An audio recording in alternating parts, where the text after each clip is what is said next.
बहुत समय पहले की बात है। एक घना जंगल था। इस जंगल में तरह तरह के जीव जंतु रहते थे। इस जंगल में एक छोटा सा हिरण जिसका नाम था चंदन, वह अपनी माँ के साथ रहता था। चंदन बहुत ही चंचल और जिज्ञासु था। उसे हर समय कुछ न कुछ नया जानने की उत्सुकता रहती थी। एक दिन चंदन की माँ ने उसे बताया कि जंगल के बीचों बीच एक रहस्यमय झरना है। कहते हैं जो भी उस झरने के पास जाता है उसकी कोई न कोई इच्छा पूरी हो जाती है। चंदन ने यह सुनते ही ठान लिया कि वह उस झरने को ढूंढेगा और अपनी एक खास इच्छा पूरी करवाएगा। अगली सुबह सूरज उगते ही चंदन अपनी माँ से बिना कुछ कहे झरने की खोज में निकल पड़ा। वह जंगल की पगडंडियों पर चलते चलते कई जानवरों से मिला। सबसे पहले उसे एक बूढ़ा बंदर मिला। बंदर ने पूछा, चंदन तुम कहाँ जा रहे हो?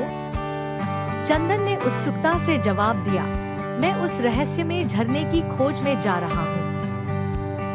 बंदर ने हंसते हुए कहा, झरने तक पहुँचना आसान नहीं है छोटे, लेकिन अगर तुम अपने दिल की सुनोगे और सही मार्गदर्शन पाओगे तो सफल जरूर होगे। चंदन ने बंदर का धन्यवाद किया और आगे बढ़ गया। कुछ देर बाद उसे एक सुरीली आवाज सुनाई दी। वह आवाज एक कोयल की थी। कोयल ने चंदन को देखकर कहा, तुम यहाँ क्या कर रहे हो चंदन?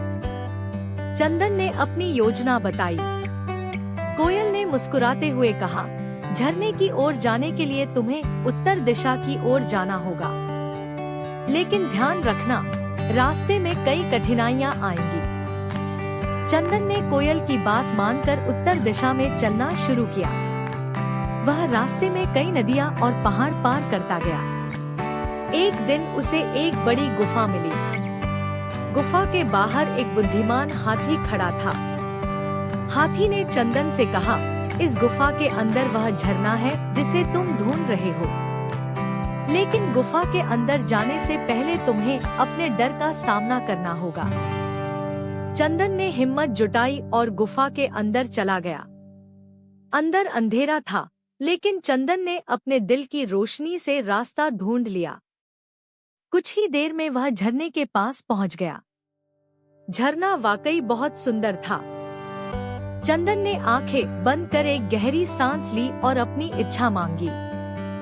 जब उसने आंखें खोली तो वह अपने घर पर था। उसकी माँ उसके पास बैठी थी और प्यार से उसे देख रही थी। चंदन ने अपनी माँ को सब कुछ बताया। उसकी माँ ने उसे गले लगाते हुए कहा, सच्चे दिल से की गई इच्छाएं हमेशा पूरी होती है।